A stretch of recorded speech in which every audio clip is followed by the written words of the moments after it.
the grand finals. So I'm just gonna have a verbal confirmation from the team in proposition. Bangkok, are we here and fully constituted? Swap is complete. Beautiful.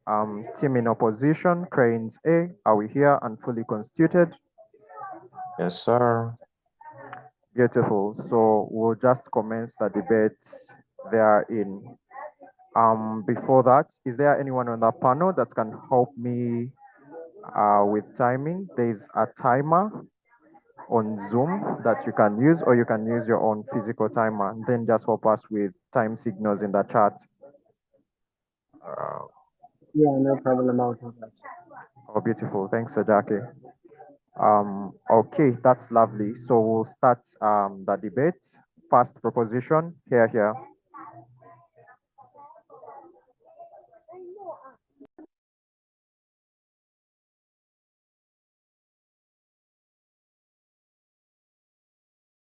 I'll be starting my speech in 3, 2, 1.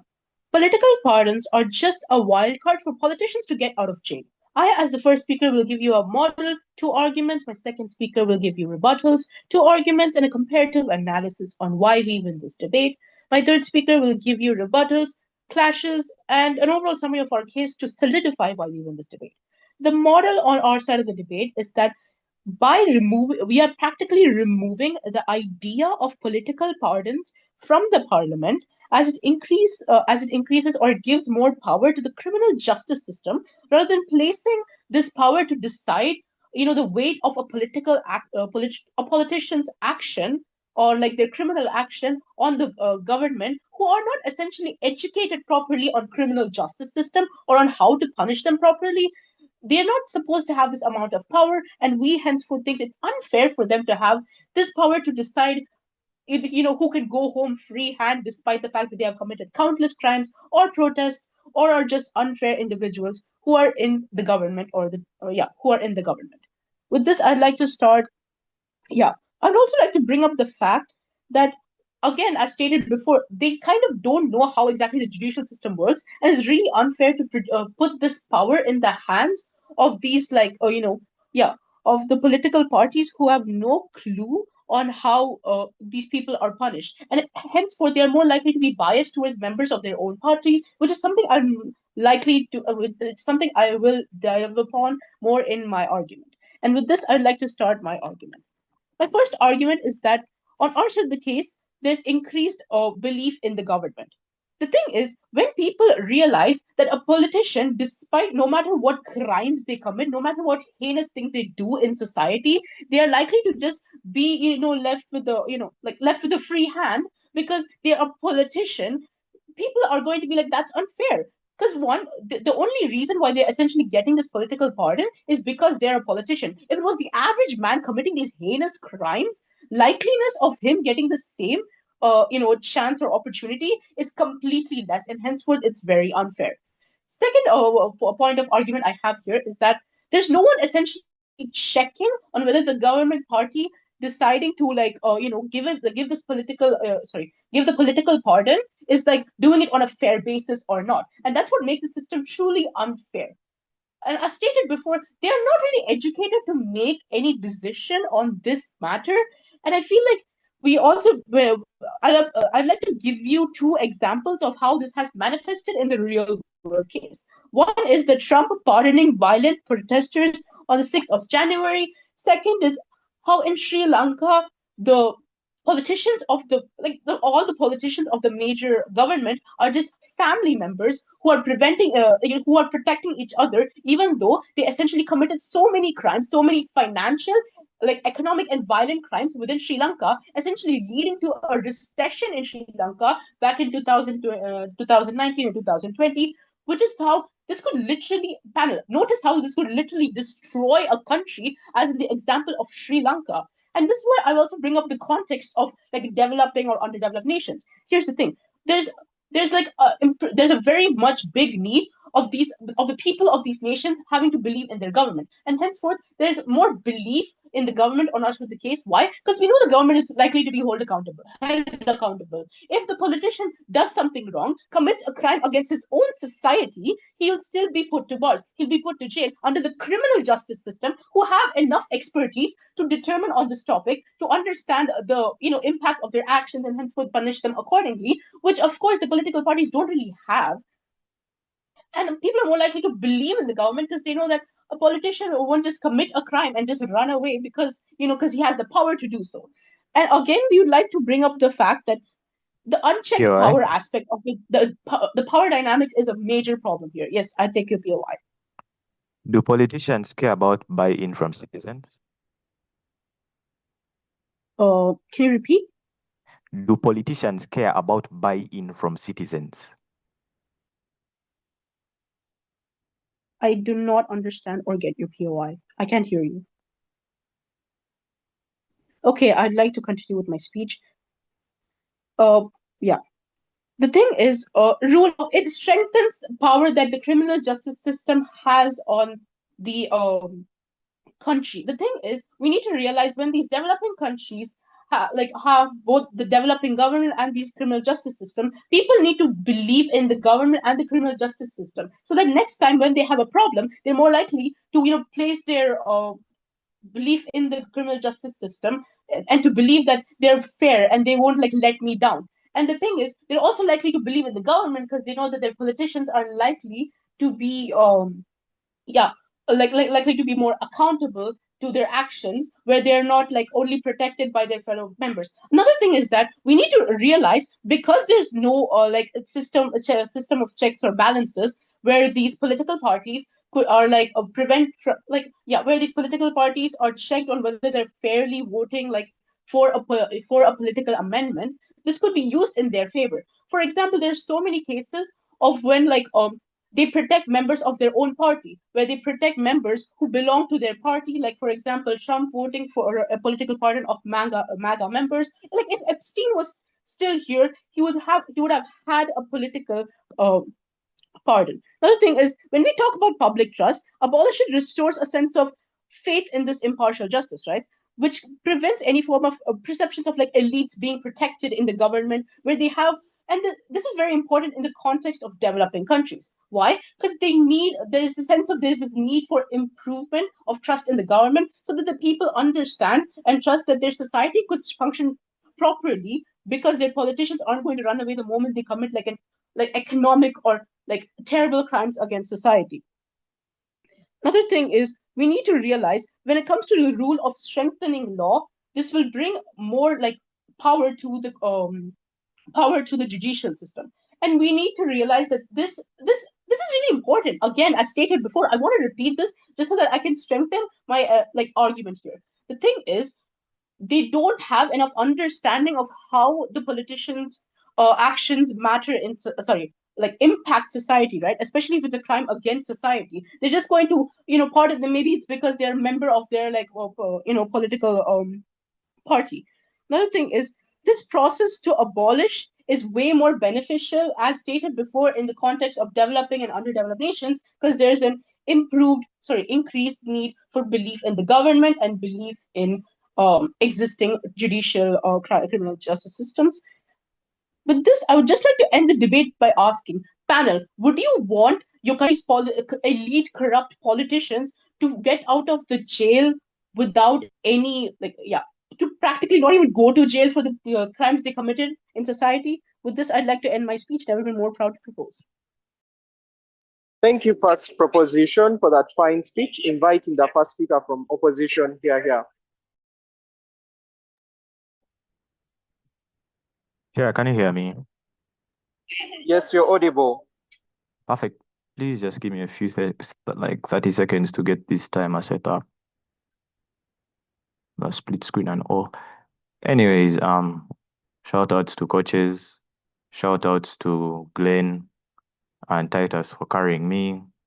Shout outs to everyone. Shout out to Vacation Spas podcast crew. That's why I'm able to be here. You know yourselves. Cool. So let me just organize these notes.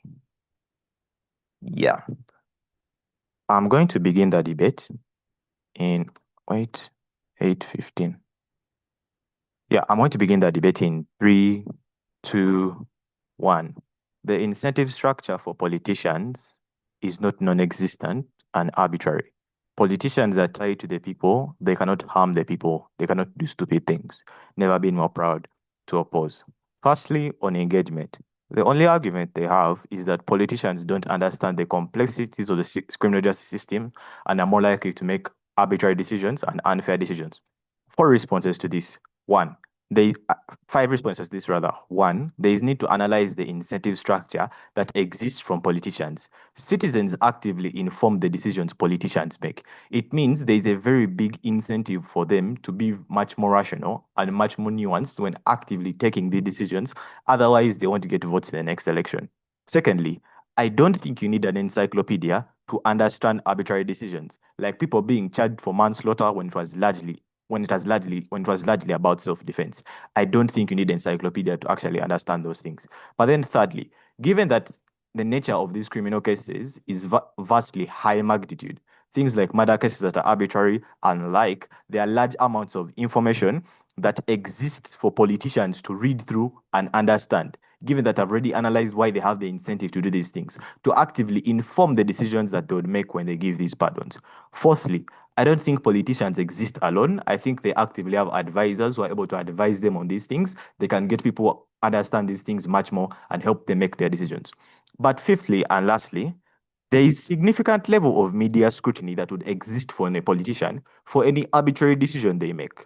Guys, they don't want to empower political adversaries with ammunition against their campaigns. It means they have very large incentives to make decisions that are much more rational and much more complete and fair.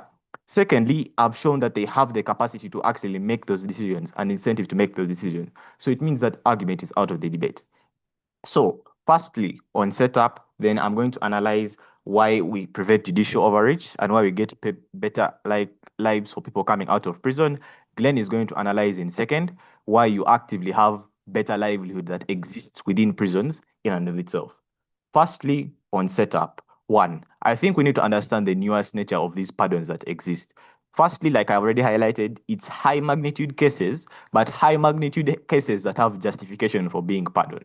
Arbitrary decisions on being sent to prison, like on manslaughter, if you are defending yourself, and the likes. But then, secondly, I think there is a very high level of accountability that exists for politicians. They can face scrutiny from their own party, they can face media scrutiny. Their citizens inform their decisions. Their decisions are going to be rational because accountability structures exist.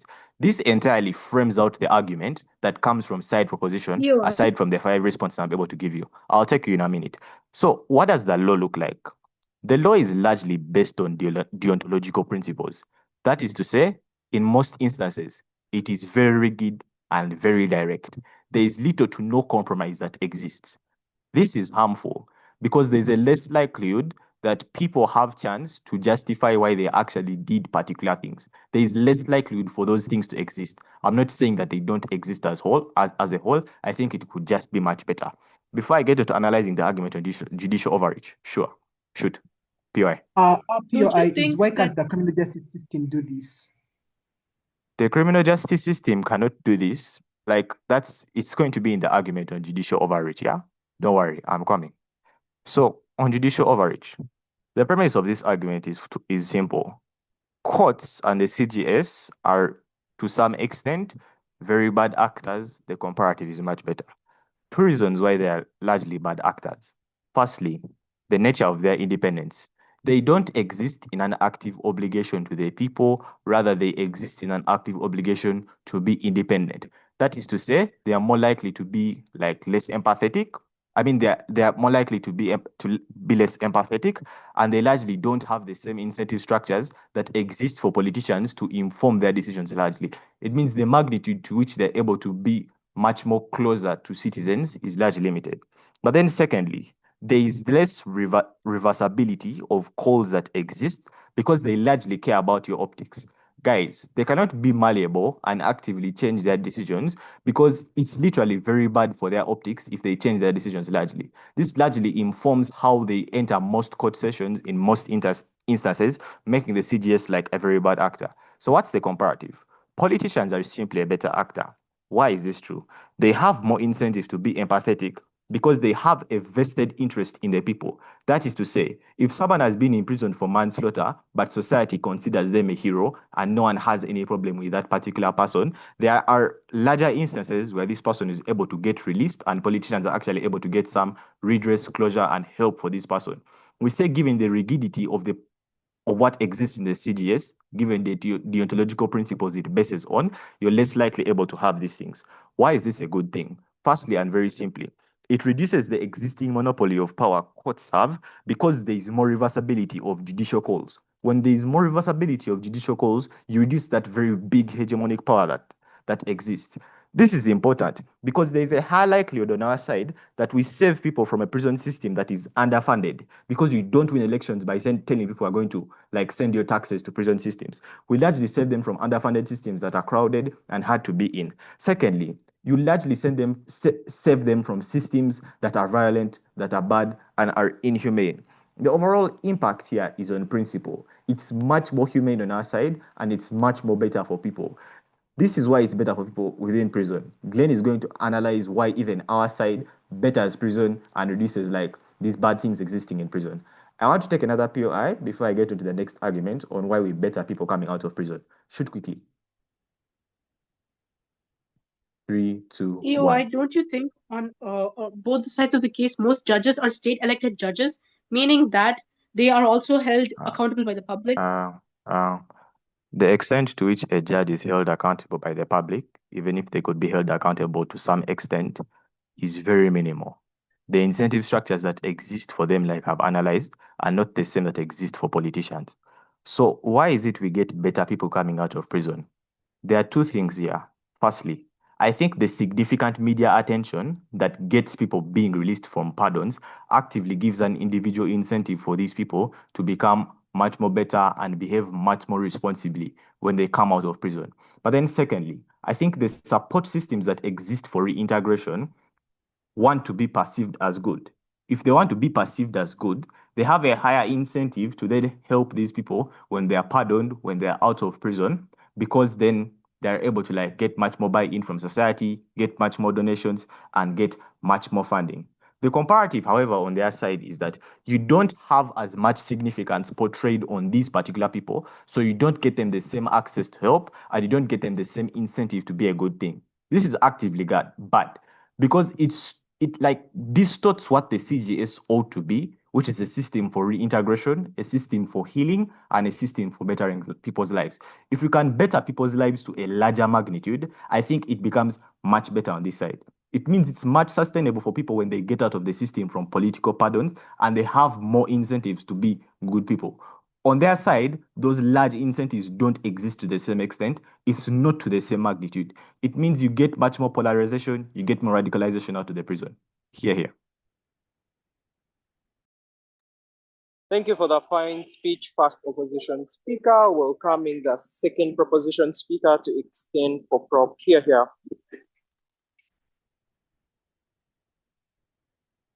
Am I perfectly audible? You just want to increase your volume a little bit. Just give me a second. I'm setting my jaga. I'm setting my place. Sorry.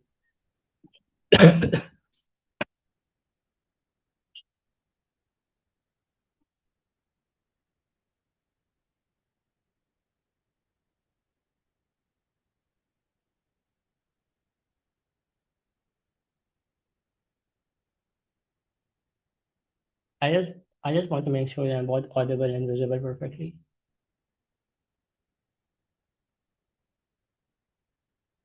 Oh, am I both perfectly audible and visible? Yeah, you're visible, but I personally keep on losing your audio once you stretch away from your device. How about now? Oh, that's definitely better.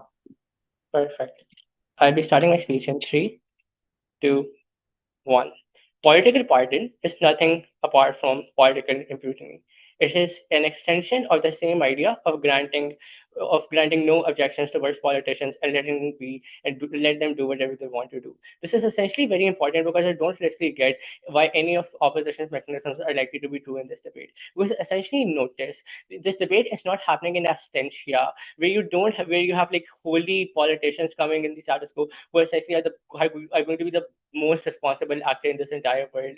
Rather, those politicians tend to work like politicians in the status quo work. People like Donald Trump or people like the Morgan Party in like the African countries to begin with. Right? This is realistically very important because in the vast majority of instances, people who are in politics are individuals who tend to be the most corrupt individuals in a particular country to begin with. I just realized this is realistically very important for opposition to understand. Their first mechanism on how essentially politicians like are directly held accountable by people essentially doesn't work because of two reasons. A, this argument itself assumes that politicians care more about their people and less about the profit that they're earning as a result of coming into politics to begin with. I don't feel as if that's true because if that would have been true, less and less individuals would have been corrupt to begin with. The reason for why you have more and more corrupt politicians in status quo is reasons enough for why they're not as fully active and opposition portrays them to be to begin with. But secondly, I just feel as if like their idea over here that you won't essentially abuse this political party itself is something which is very absurd to begin with. Because in the vast majority of instances,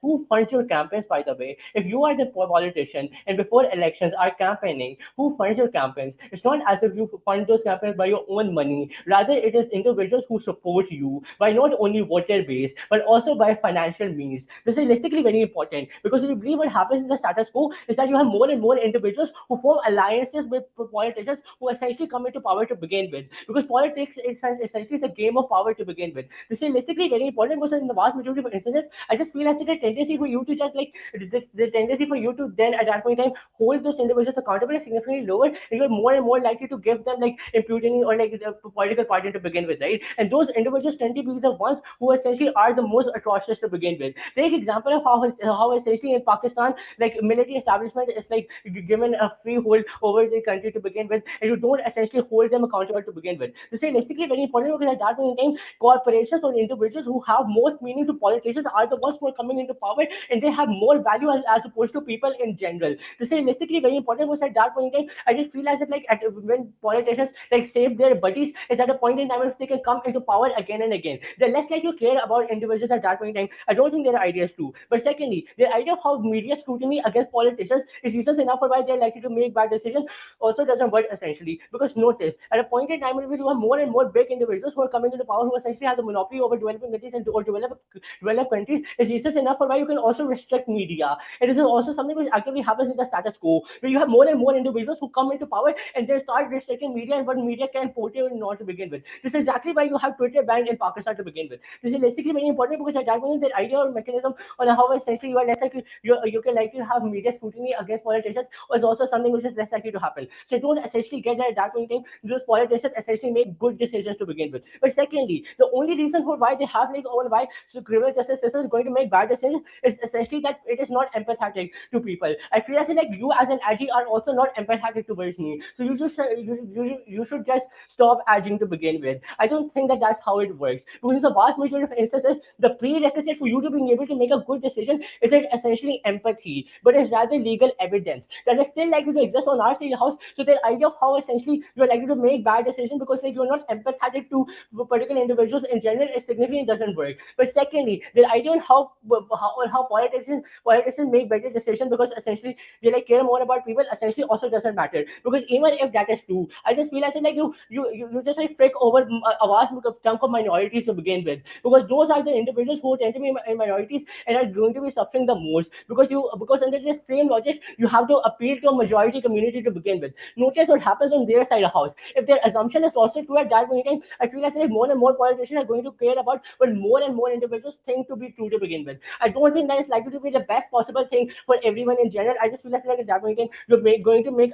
on their side you're going to make far worse decisions, and this is I guess realistically why they also lose on the principle of social contract, which is based on the idea of giving back to the people as opposed to representing them. You don't come into power so you can represent your people, but rather it is that you make their life far more better than what they already are. I feel as at that point in time, if we are able to show to you how essentially on our side how to make the life of individuals far more better is that point in time at which we can win this debate. Onto the idea of then how you tackle monopolization. This is basically very important. On their side of the house, the tendency for more and more individuals to just pop up and get like quality and get like monopoly of a country and like not being held accountable is significantly higher. This happens because of two reasons. A, they're buddies with the politician, but B, the point in time at which you do not hold them accountable for the bad decisions that they're making, it's a point in time at which they have a free hand. They have a free hand to do whatever they want to do, and this is reasons enough for why you have like uncontrolled and unchecked authority given to like institutes of a particular country who essentially do not deserve it to begin with. That is exactly why in most and more conservative countries you have like individuals using religion as a weapon. That's also why in the vast majority of instances, like establishments like military come in and like take power and then influence political decisions to begin with. I feel as like at that point you like also hamper the democratization of a particular country to begin with. This is necessarily very important because at that point in time, I feel as if the impacts that you achieve on their side house are going to be far worse. Whereas on our side house, when you have banned political parties to begin with, the tendency for the politician or president or prime minister to come in and help their buddies out is comparatively lower. How do you make decisions then, by the way? You make decisions the same way a random individual is taken into court, where you take legal evidences and then make a decision. I just feel as if that is necessarily very important because it shows to the because this is necessarily because this is realistically the best possible way through which you can make a decision. And so far, you're less UI. likely to engage with everyone, and you're going to make and you like take in accordance the legal record as opposed to like how much buddies you are with them. But secondly, I just believe on their side of the house, the narrative or that on our side of the house, you propagate a narrative that persecution is for all individuals as opposed to some individuals who don't have resources to begin with. Because notice essentially what happens on their side of the house. You continue to what happens on their side of the house is pretty simple. The individuals who essentially have the most influences are individuals who are taken who are held less under accountability to begin with. Which is say that in the vast majority of instances, people who tend to like be the most powerful are the ones who are less likely to go to courts to begin with. This is realistically very bad for individuals who are your average Joes to begin with, because they start to propagate because you propagate a narrative that at a point in time at which you make high level crimes and like you are at a particular position, persecution is less likely to be applied on you to begin with. I feel as like at that point in time, people start to lose trust towards criminal justice system to begin with, and they start to move away from it. Notice what happens in the real world and not in the debate world, where you as an individual have to like pay high taxes as a minority because your prime minister has to be buddies with his like best friend and like do not give him like perhaps political persecution and give him a pardon, as a result of which he continues to expand his monopoly, as a result of which less taxes are collected and more taxes are imposed on minorities to begin with. At a point in time in which that is true, it's a world where more and more individuals are likely to be far less happy. It's a world where more and more individuals have to face persecutions who essentially do not deserve it. If this debate is about if this debate is about social Time. contact, I feel as if that happens more on our side of the house because of all these reasons. Opposition can clearly not win this debate. Thank you for the fine speech, proposition speaker. Inviting the second opposition speaker to extend for opposition. Here, here.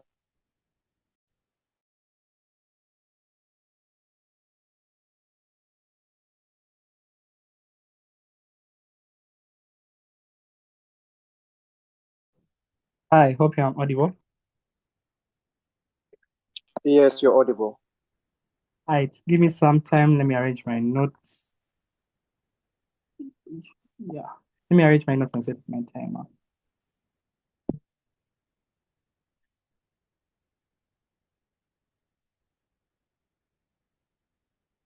Right.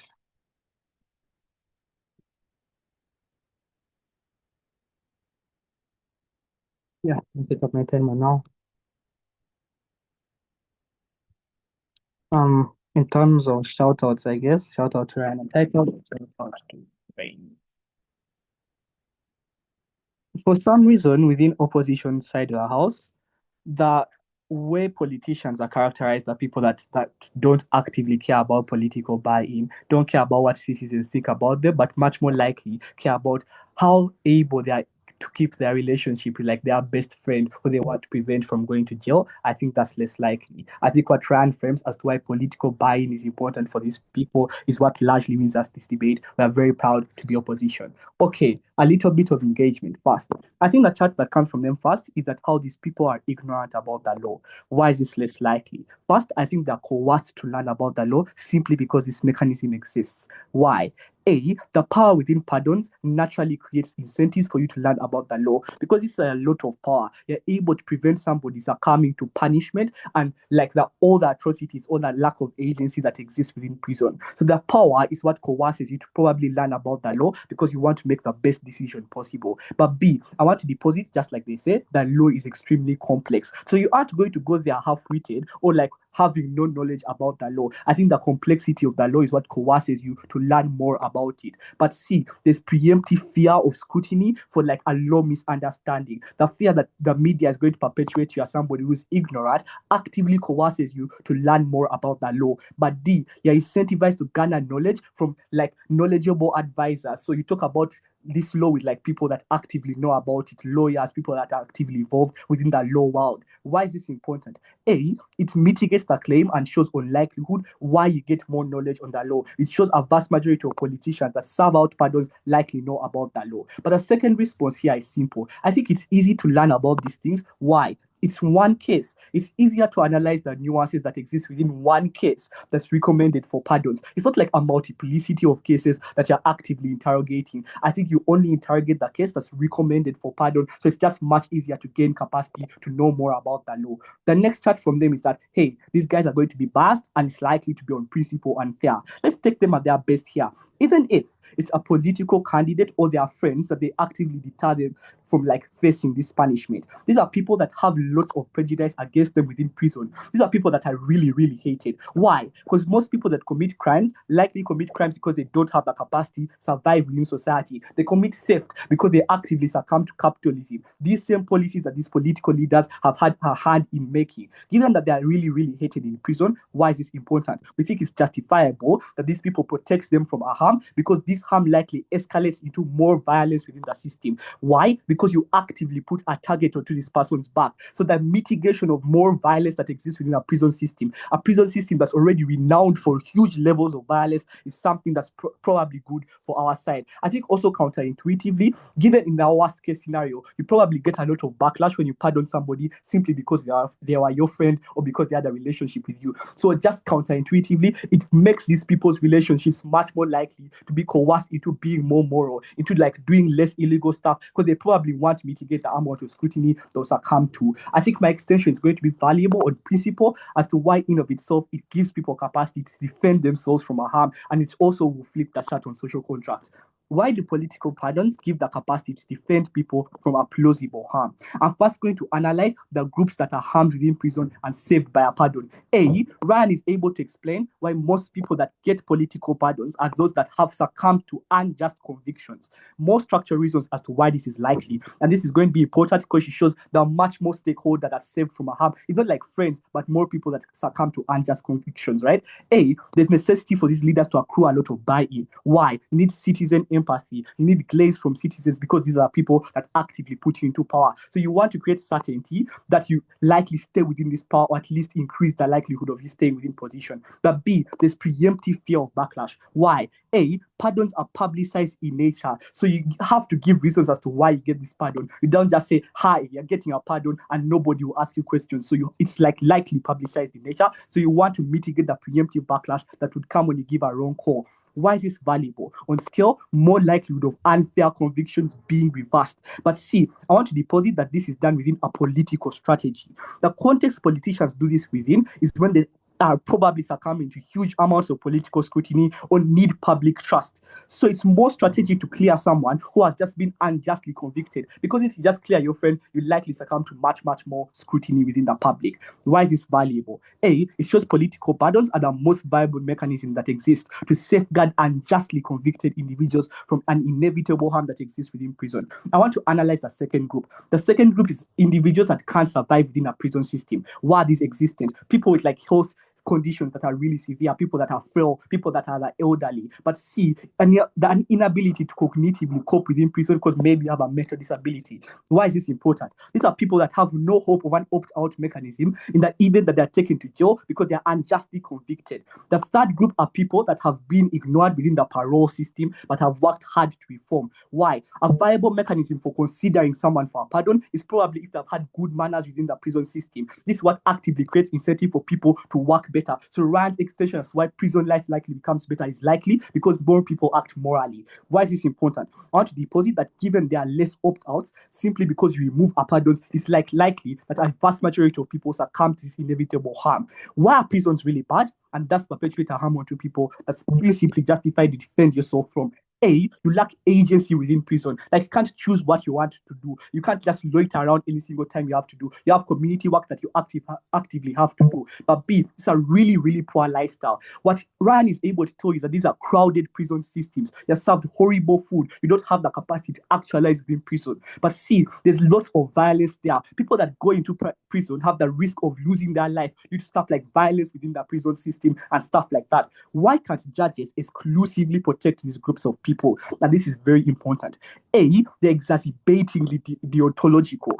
What this means is they stick to a law, even if the consequences in of themselves were good. As long as it's against the law, they're probably going to put you within prison. But secondly, they're so indoctrinated within the law that they often don't even have stuff like empathy, that they often don't have the ability to interrogate the nuances that exist within a certain situation that coerce somebody to commit a crime. Why? These are people that have been within the education system in law for a very, very long period of time. Notice why this education system is very indoctrinative in nature, because every time you do the bar exam, you're answering why the law in of itself should rank a prior to any other thing that exists within it. Not even utility, not even why the crime was committed for good. Given that this analysis is true, it means exclusively within the world, these are people that likely succumb to harms that exclusively exist within prison. The comparative is simple. Within our comparative, at least we're able to guarantee that some groups that would have been vulnerable within prison attain some level of protection, that some groups are able to maximize their agency simply because they don't succumb to a fate as problematic as jail, that some groups don't lose their lives within prison systems simply because we give them a defense mechanism. We are very, very proud to be opposition. Here.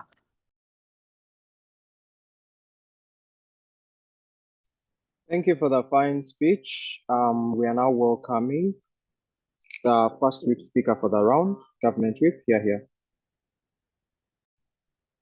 Am I audible?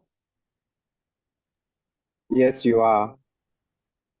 Okay, cool. So I just want to thank my teammates, and I'll start my speech in 3, 2, 1. We think that case that comes from opposition is really lazy and they cannot take this debate. 3 clashes in my speech. One is on why it's principally unjustified for the president to have such unchecked power over the criminal justice system. Second is going to be on the idea of incentives and how incentives in themselves are not something that can be exonerated in this debate. Third, and most importantly, whether CJS is better independently, even for people who succumb to unjust crimes, just like they tell us on their side of the house. The first idea is on the principle. Opposition says that there are people who succumb to bad, there are people who succumb to unjust and like who are falsely accused, and the normal CJS is harsh and rigid. Prisons are crowded and underfunded. Some are there to protect people and all that kind of stuff. But the problem why this cannot be credited on their side of the house is the magnitude of impact. If they themselves consider the fact that these political pardons are for specific groups of people who they stipulate within their specific case, they cannot bring the magnanimous transformation that they're trying to talk about on their side of the house because the people are really few for them to have any kind of impact. But then secondly, it's also problematic because they tell us that, the criminal justice system is bad, but then they also say that there are specific people who can be recipients of this political pardon. So for them, they are willing to have other people suffer in prison and to only have these people who have special favor with the president to be able to receive some kind of pardon. Within the criminal justice system is harsh and rigid and it's bad, crowded and underfunded. But the solution to it cannot be giving the president political pardons. It's instead reformation, which is not the case of this debate, and therefore they can't win on that. On proposition, we give it 2 counter principles. They tell you that 1, we think under the social contract, people are protected, the criminal justice system is protected under the social contract. In that, people are able to participate as witnesses, people are able to watch, to listen to the court proceedings. All these things are part of the social contract because it allows citizens to participate in the ruling process of the country, or in the arms that govern the country, the judiciary, the executive, and that kind of stuff. When you remove that, you destroy democracy. The removal of the involvement of people is crucial, and we also think that no one should be immune to these systems, regardless of whether you have special favor with the president or not. Justice also shouldn't be arbitrary and only be given to those who have special favor. That is to say that for you can only have it easy to escape prison or to escape some kind of punishment because you have special favor with the president. And it's also condescending for you to think that other people are not suffering in the crowded and underfunded prisons. Breaking all these systems, breaking this foundation, all systems that talk about on their side fail. And why do we think people care so much about being able to be involved in the process of like bringing about some form of justice for themselves and all that kind of stuff? Because they feel like they have control over the situation. But if the president can unanimously just choose to remove anyone from prison, it makes them feel like they have no control over the situation, and it hurts them, especially the victims. When there's someone who hurts them, when there's someone who beat up their husband, who was a policeman trying to stop protesters at the Capitol, they feel bad because they feel like the criminal justice system is actively working against them. Those are the people we protect on our side of the house. Opposition doesn't care about them. I'll take a POI. Look, the debate is not about political pardons replacing the criminal justice system. The CGS still exists. Don't we co-opt everything you have?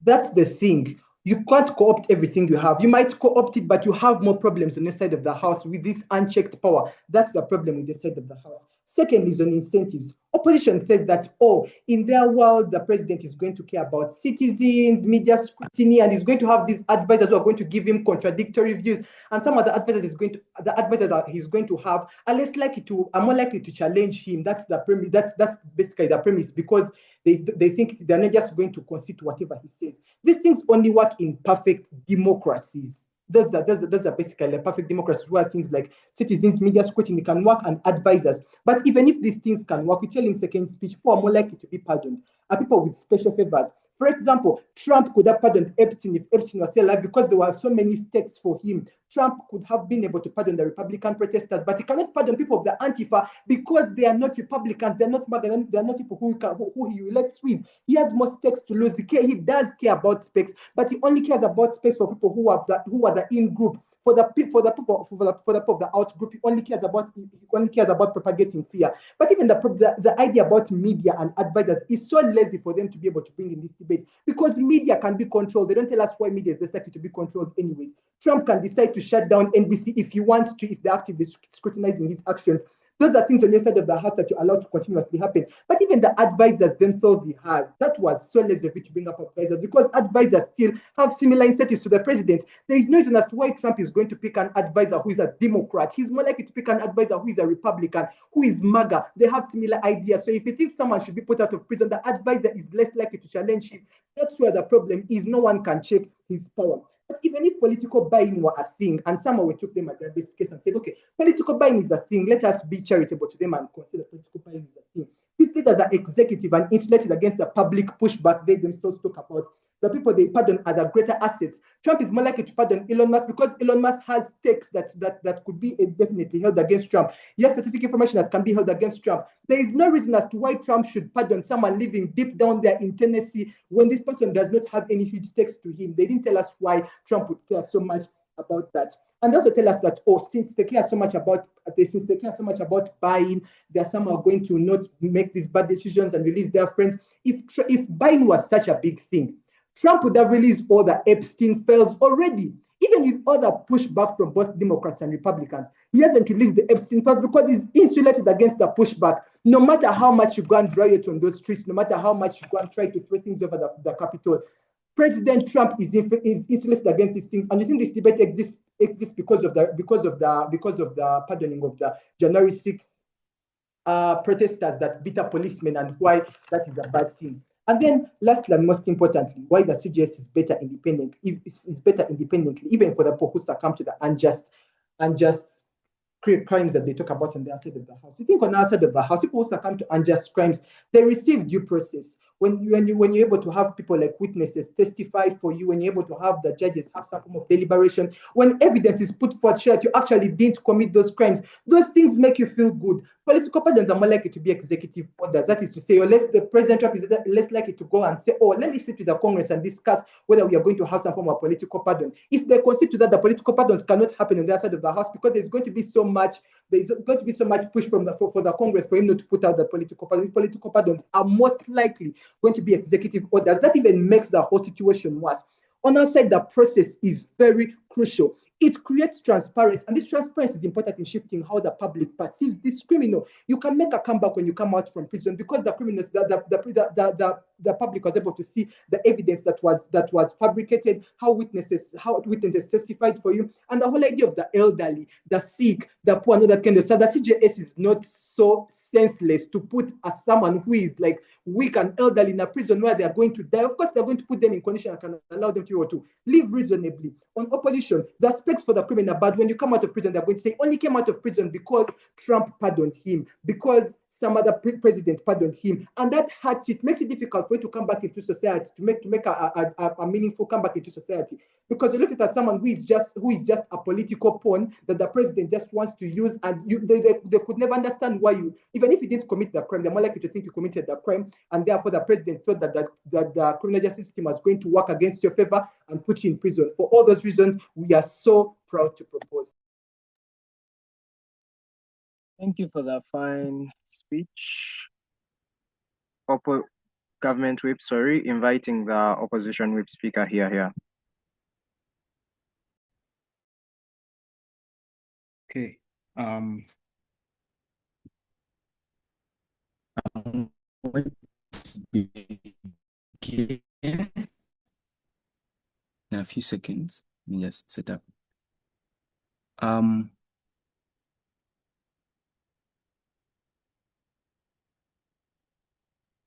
Okay. I'm going to begin in three, 2, 1. Let me start by attempting to explain their very best case. I think in their very best case that they try to prove that maybe someone like Trump is going to arrest Democrats and keep them in jail while releasing Republicans. I think in that case, that shows you more of a reason why these things should actually exist. I think if Trump maybe, assuming that even happened, which is not likely, had Democrats arrested, convicted, and all these sorts of things and released Republicans using this particular pardon, it shows you more of reason why, if Joe Biden took power, he is able to release these individuals and provide for them the justice that they actually received. I think they're able to show you why there's a miscarriage of justice that exists on their side when they analyze it this way. I'm going to explain that. But notice, political pardons do not necessarily just happen out of a politician's discretion. I mean, if this was the case, Museveni could just go and release all NRM affiliates that exist within prisons. But notice, there are instances that create these particular things to be evaluated and allow these people to do this. And this is analysis we provide that's largely not responded to. I'm going to give 3 key instances. Firstly, within the info slide, we talk about things like amnesty. That means that we are trying to give amnesty to certain groups. Not necessarily, this usually happens to try to create some sort of security, to try and prevent some issues that the law's rigidity cannot sort, that try to promote some sort of peace resolution that only Parliament can explain. Secondly, miscarriages of justice. I think there are instances when there are things such as political repressions that happen within society that the criminal justice system did not actually mitigate, that a politician is able to mitigate, that the rigidity of law cannot mitigate. But thirdly, unforeseen cases, that is cases where the law is largely ambiguous about how they should be handled, where the criminal justice system miscarried justice because of this ambiguity, and now the only way to resolve this particular issue is to give it to the politicians. I'm going to clearly explain to you why it becomes dangerous then when the courts do it themselves. That's something I'm going to give. But what we need to analyze within this debate is that politicians do not just apply this anywhere, and I think that's something that we need to understand. They don't just let anyone come out of prison, otherwise prisons would be empty. We're going to explain to you why these incentives become important in the debate and why we win. But what does this do to the debate?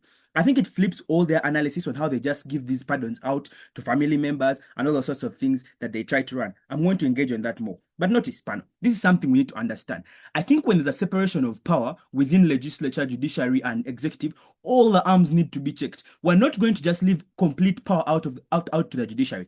This is why ministers that are vetted by the president have to be ministers that are appointed by the president have to be vetted by the Parliament, because all these groups need to largely be checked. We can't have power concentrated under one group. What happens on their side is that the judiciary is not checked in any way. They don't create any checking mechanisms. I think political pardons are the only way in which the judiciary can be checked. It is not a separation of powers anymore if the other two arms are checked and judiciary is not checked. We're not going to assume that the judiciary are angels. We're very proud to oppose this motion. I'm going to engage the major clash within this debate, and that's the clash on actors, whether they should be politicians or courts to give out these pardons. I think the most important thing is the analysis on incentives, and I really think we need to weigh this. The incentive we give you on our side is that these people need public interest. That means they want to be voted again in the next election, and they want these things to actually materialize. But then what they give you on their side of the house as a kind of incentive is that these people are affiliated to parties and companies and all these sorts of things. I'm really going to just weigh these incentives really quickly. Notice one thing, Pan, that the companies and the party's interest in an individual is contingent to their public support. Within a democracy, of which the info study already insinuates the democracy by stating that there are parliaments, you already see that this person needs to have public appeal. All these companies, that Elon Musk and Trump's relationship, is contingent on Trump's capability to get into office and apply these particular things. That means that at the point at which Donald Trump loses public appeal, Elon Musk will not be interested in him. The Republican Party will not be interested in him. What does this analysis show you? It serves to show you why Ryan's analysis was important, that the capability to have public appeal comes prior to all other incentives that a politician has. And all the things they talk about media and all these things are all things that could destroy their image actively in society. That means that they value that image more than they value anything else. I think that analysis becomes very important because it shows you the credibility of these particular politicians in resolving these issues. Now, I think even in our worst case, that's if we assume that these politicians are irrational and all the things they do are bad. I think that even serves on their side of the house because we have to be realistic. In the vast majority of instances, even the judges that exist are appointed by politicians. So if we're going to assume that politicians have no incentive whatsoever to serve their people, they're also able to place their corrupt judges and do this to them. So I think they don't explain how the criminal justice system gets even better if they can't even be checked at all. I think that's dangerous and comparatively worse. We can't stand for that world. The comparative is simple. I think the rigidity in all cases does not provide a carriage of justice that's always right. I give you 3 instances in which miscarriage of justice would really happen with rigidity and why these pardons are important. That is something that we need to really address within this debate. Now, I think this is still much better in the cases of miscarriage of justice, and it's good. Now, I'm going to explain to you why it should be the politicians, and this is really what is debate winning for our side. 2 things. Firstly, we think the judiciary admitting to a wrong themselves becomes dangerous. I think the judiciary should not be able to come out and say, hey, we made a mistake. Why? Because mostly the kind of cases that end up needing political pardons are those cases that have reached maybe the highest levels of the judiciary, been resolved, and then it's probably unfair and all the sorts of instances that I've given you. What we tell you is why it should be a politician to step in this particular instance are 2 reasons. Firstly, you reduce buy-in and credibility for the judiciary system, because if they're able to come out and say that, hey, we did this, we did it wrong, it makes more people realize that this is wrong. When a politician does it, people can say, hey, it was out of empathy and all those sorts of things. But secondly, I think you create dangerous judicial precedent that becomes very dangerous to the extent that can be used in further court cases. Secondly, I think on hatred for the politicians, this is a largely not analyzed make we give you within our earlier speeches. It's not rebutted in any way. We tell you that the people who have committed crimes are people whom society has been against. People steal because they don't have money, because they've been tortured by capitalism. When they go to these prisons and they suffer all these conditions, they do not like these politicians that are putting them in these situations. They actively have incentives to have hatred for them. What that hatred becomes dangerous to the extent that their behavior in society becomes even more dangerous. That's even if they are released and after finishing their sentence, they do something bad. This is why such politicians are the best actors to actually provide pardons to such individuals who have had miscarriage of justice, because usually they are going to place their blame on the very politicians that set up systems, set up laws, and set up all those sorts of things that occur. But I think the most important thing to understand, yes, Apio, let me take you before potential time. The thing is, even if society doesn't like you, on outside of the house, you give them a chance to change their minds when you show them evidence that supports your claims, witnesses, but on your side it doesn't happen. It just happens. And this is the thing. This is what Ryan engages within his POI. We're not assuming that the criminal justice system does not exist anymore. And that's why my first few minutes are very important in this debate. I show you that it's not going to just happen every single time. It happens in instances where it's a threat to national security to keep someone in prison, where it's a miscarriage of justice that's so clear, like repressions of political groups, where it is unforeseen cases where the law is ambiguous. I already explained to you, and I think this analysis largely engages your analysis on why this is just going going to continuously just happen and they're going to just give this to everyone. And secondly, I think the most important thing that was said from our side is that these politicians don't just come and say, you get out, you get out. No, they have to provide, there has to be a process of evaluation. That's why these many prerogatives of masses take a very long time to be actualized. There has to be a process. Parliament committees have to sit, and all this evidence has to be presented and given out to people. They have to say, we have released this person because of this reason. And you see, the incentive, which I've already proven to you is more important in this debate, already is heavy on them. They just can't come and say, get out. This is why very dangerous criminals are not just released within society. It becomes very important for us to analyze the incentives and realize what is more important to the politicians, what do they care about more, and whether their decision will be credible, and whether we would allow the judicial system not to be checked in any way. Time. All right, that brings us to the close of all substantive speeches thus far. Welcoming the first reply speaker from opposition. Here. Can you hear me? Yes, you're audible. Okay, let me start shortly.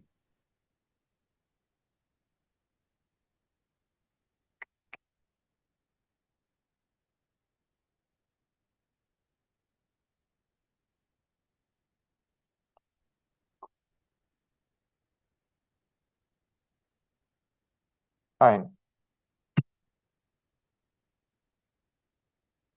So I'm going to start the reply speech in 3, 2, 1. There is one piece of clarity that needs to exist. The criminal justice system does not disappear on our side of the house. It still actively exists. I don't know why that has become the debate.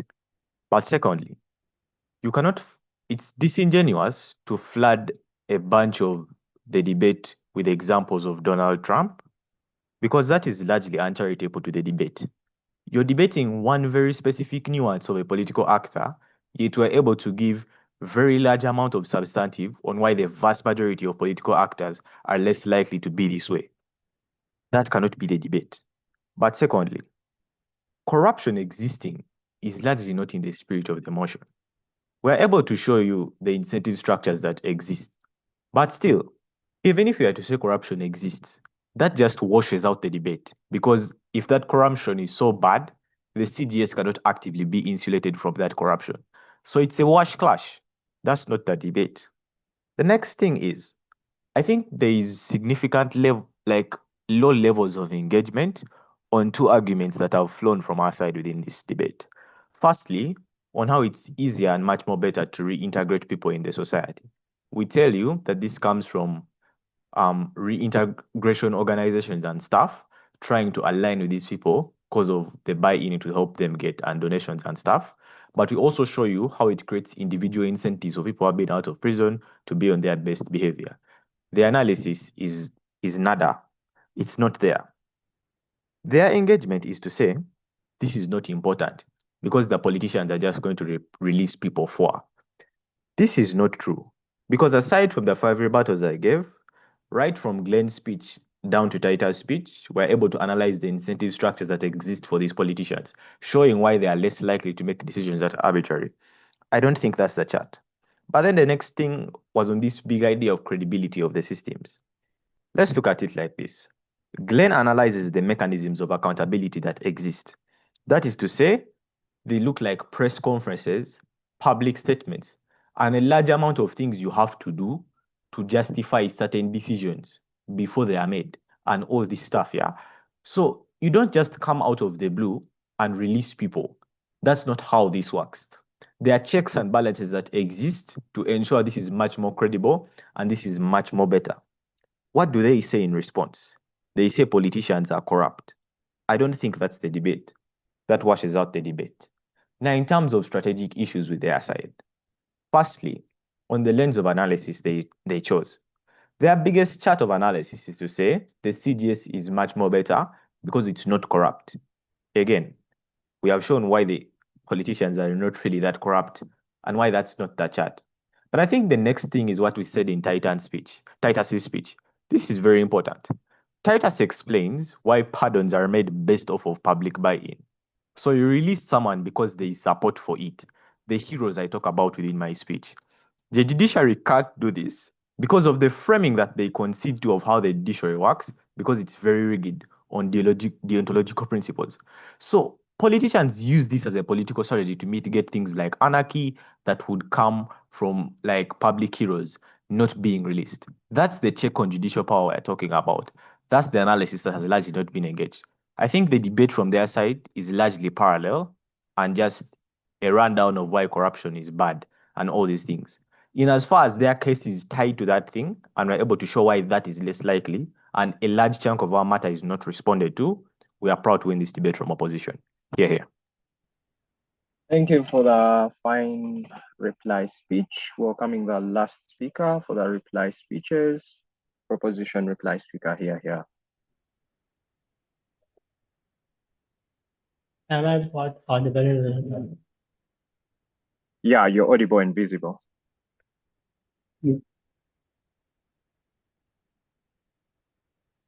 Let's just start to make it in the song. I'll be starting my speech in three. I'll be starting my speech in 3, 2, 1.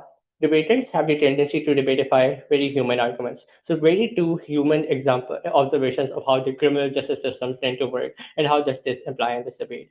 Firstly, you do not go about giving punishment to all individuals simply because of the fact that they committed a crime. This is realistically very important because what proper opposition in this debate believes essentially is what happens on our side of the house. We hanging individuals who simply because of the fact that they committed a crime, and president being good enough to like politically pardon that individual so he doesn't have to be hanged to begin with. I just feel as if that is simply not how it essentially tends to work. You don't just go about killing or hanging individuals for small punishments. Rather, this debate is more and more about where does like politicians and presidents in general pardon people. This is basically very important because our argumentation essentially revolved around the general idea of how essentially you pardon people who essentially doesn't deserve your pardon to begin with. These are individuals who essentially also tend to form monopolies over a period of time to begin with, right? Those individuals who tend to monopolize developing countries, as a result of which the authority of the state is something which is not truly theirs to begin with. This is realistically very important because time and time again try to talk about how essentially media has scrutiny enough to hold politicians under accountability to begin with. But I ask them who controls the media, state. This is realistically very important because time and time again we point out the efficacy of their policy, whereas we tell you that essentially on their side of the house, the tendency for media to hold you under scrutiny is very less likely to happen because notice what happens in the real world where CNN or BBC has less tendency to operate to highlight your crimes to begin with because of their own personal incentives. This is basically very important. But secondly, I just feel as if at a point in time, it's basically tendency for you to pardon individuals exists is reasons enough for why people, governments, states, and presidents care more about individuals who fund their campaigns. This is realistically very important because if I was to say that Donald Trump is going to hold Elon Musk under accountability, this is less likely to happen. But the only response over here was something along the lines of, "Well, we don't talk about any other like politician to begin with." I just feel as if like this is. I just feel as like in developing countries as well or developed countries, politicians tend to prioritize people who fund their campaigns, people who give them more like accessibility instead of monetary funds are concerned. This is realistically very important because the tendency for you to be able to essentially hold those individuals accountable is going to be less likely. Linking this back to the state power principle, where they tell you how essentially you become more empathetic and start caring about individuals, is also less likely to happen on their side of the house because essentially you're making decisions based on what value the individuals have towards you. They never engage with this specific nuance, which you say at a point in time at which more and more individuals are sacrificed just to protect one single body of a president. Is this enough for why you're likely to have less legitimacy in a country to begin with? And that is also where you have more like individuals who essentially start using state as a power to insert their authority. This is realistically very important because on our side of the house, the reason for why criminal justice system isn't empathetic is why it's also going to be more legitimate. Think about this for a second in a meta way. If you go to a court right now, they're probably going to look at your record and then make a decision. I just feel as though it's going to be far more legitimate than than just a politician essentially like making a decision. They talk about how essentially you're going to like advise your councils and all of that stuff. I feel as like president's decision is like at the top. He's like the supreme authority. He's less likely to listen. But people who surround him are individuals who have the same ideologies as him. This is something that Elijah brings, and they never engage with. This is realistically very important because I question the efficacy of their policy, which is null panel. I don't think they can win by any meaningful way. Do not give this debate to them. Highly proposed. All right. Thank you for that fine speech, Prop Reply Speaker. Thank you for that fine speech, everyone. I'm just